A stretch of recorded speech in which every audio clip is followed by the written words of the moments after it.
ताकदीनं मराठा समाज एकजूट झाला. तू गाडी बस. सांगलीलाही झाला, साताऱ्यात पण झाला. कोल्हापूरला काही अडचणी होत्या म्हणून तिथले मराठ्यांना काही अडचणी होत्या, तरी 20-25 होती. तरी पण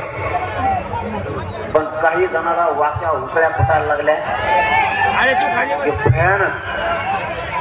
त्यांना काय करावं काही सुचना. त्यांना वाटलं आता मराठे कधीच एक येणार नाही.